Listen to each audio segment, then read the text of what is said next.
and welcome to a special edition of the Biz Buzz section on the Blank Page to Bestseller Podcast.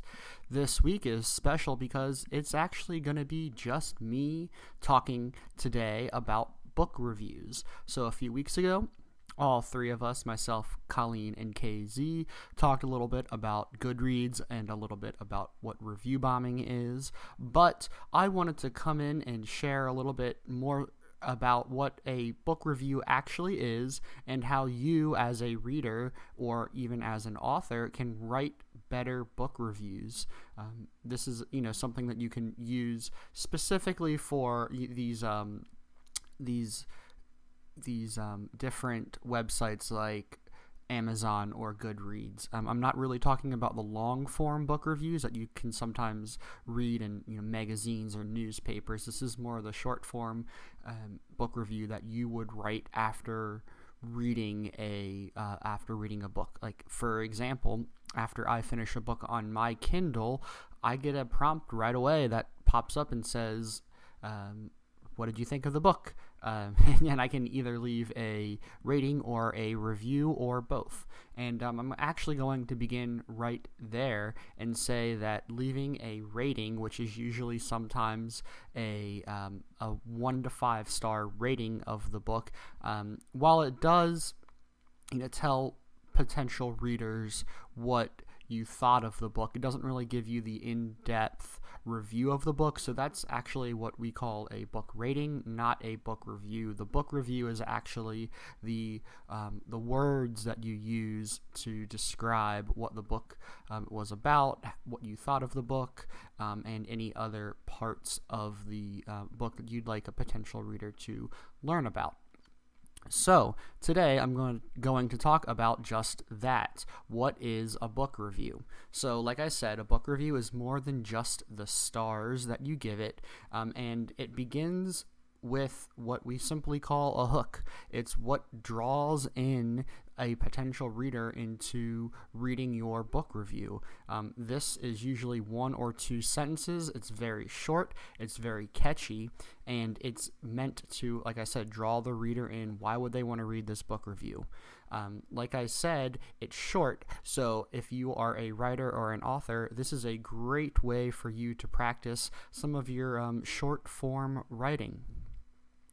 Next up, after you hook the reader in, you would want to move into a little bit of a plot summary.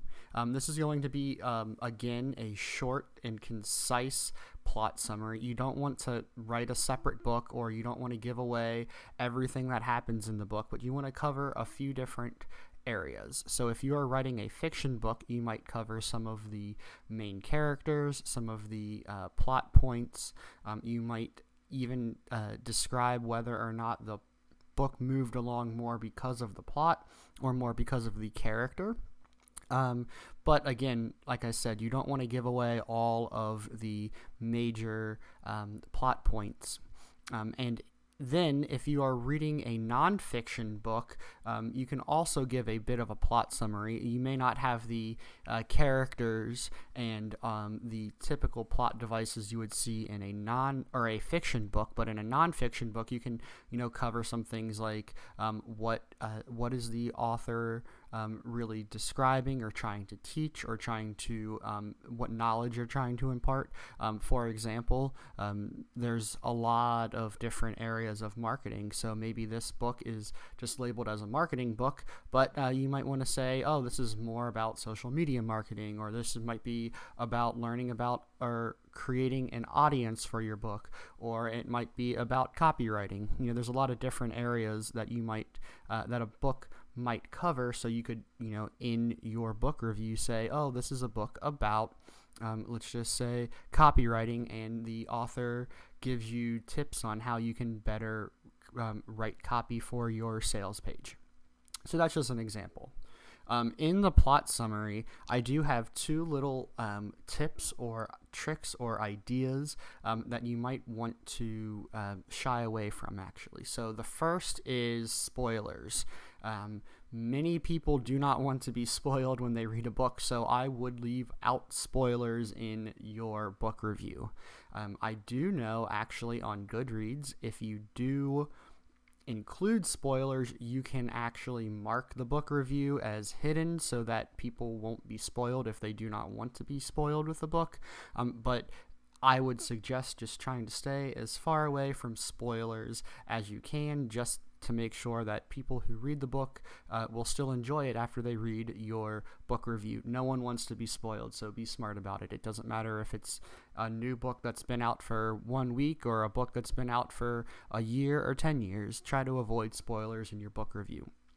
And then the other area to be aware of is in the plot summary, you might want to list out some warnings. So some books might contain sensitive topics or some sensitive themes, and you don't have to mention them when you're doing your book review. However, it might be nice to let readers or potential readers know if they might come across some sort of topic that might not necessarily be something they want to. I don't want to list, this is not an exhaustive list, but, maybe there might be gore, there might be some sexual themes, or there might be some sort of, abuse or something to that effect that readers would want to know about before they picked up a book. So again, this might be a good place for you to mention any type of content warning, if you will. And then after you have written your plot summary, which should be, maybe a paragraph or two, go into detail, go into as much detail as you can, again, without, spoiling or without ruining the book or writing a separate book. But you do want to make sure that the reader kind of understands what the book is about and what they are going to expect when they read the book that they are looking for. After you finish that, you're going to want to go into your reasoning. So this is actually really the best part about a book review, I think. This is where you get to kind of stand up and say why you enjoyed this book or why you may not have enjoyed this book. This is definitely some place that you can use your own opinions. However, again, try to be nice. Don't make it too harsh if the review's not good. You want to be a good person. Keep that in mind. A lot of people, when they read these big long book reviews or even reviews on things like movies or restaurant critics or any kind of critic, they can be out there and they can say some nasty things or they can say some harsh things, but that's not really what a book review is about. A book review is about making sure that a reader will know what to expect when they read a book. So you don't have to tear an author apart if their book doesn't stand up to your expectations. Also, make sure that you keep the author out of it. So you don't want to make any personal attacks on the author. You also want to judge the book off of the book itself and not because the author has some sort of reputation. It's easy. Some of these big name authors, you kind of expect to have a good book. So some people can go a little bit lax on their book review or even critical on their book review because it's just a good book. It's nothing, it's not necessarily the best book. So, again, leave the author out of it and really focus in on what is good or bad about the book. So, again, like I said, use your opinion, write your opinion, but, use some common sense and try to be as fair in your reasoning and in your review as you can.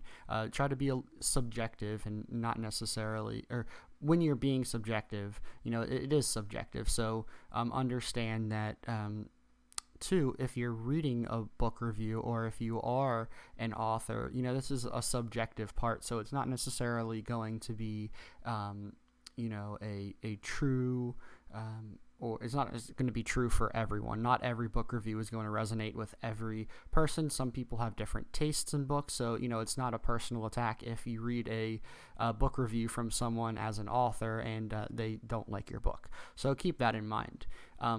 And then really what I want to say is when it comes to book reviews, if you're writing a book review, again, try to be brief, be concise. Like I said a few times, you don't want to have a person have to read a separate book just about in the book review. You don't want to have it be a very long book review. People nowadays aren't going to sit around and read one that's that long anyways. So, number one, be brief, but be true to what's in the book. So let me give you kind of a quick little overview real quick of what is a good book review. So first off, a book review is more than just the stars. So I would give every book that I read a rating, but if you want to be a little bit more helpful to future readers, I would leave a review. So you begin with the hook, then you move into the plot summary, and please be sure to include any spoilers or stay away from spoilers, but be sure to tell people if there are spoilers in the review so that they don't get spoiled themselves. And then also maybe leave in some content warnings if they are appropriate. And then finally, finish your book review with the reasoning behind whether or not you enjoyed reading this book. So, while we just covered what is in a good book review, I wanted to share with you a little bit. Share with you a book review that I wrote, and I just wanted to share it with you as a listener so that you can kind of understand part of how this all kind of works together. So I did a book review of a book that we read in a book club. It's probably been close to almost 3 years ago now, and it's a very popular and very well-known book, and it is Tuesdays with Morrie, and that is by Mitch Albom. And so here is my book review for Tuesdays with Morrie by Mitch Albom. Lessons on Living. Tuesdays with Morrie is the story of a young professional who reconnects with his favorite college professor after his professor was diagnosed with ALS. When Mitch visits Morrie, the two men share stories, food, and lessons about both living and dying. Their regular Tuesday lessons see Morrie and Mitch's relationship turn from past student to true friendship. Tuesdays with Morrie teaches the readers to pull away from what is generally accepted in the busy life and work and focus in on what really matters to them. This is a book I will go back to and read many times. The lessons Morrie shares are timeless and can teach you something no matter which part of life you are currently in.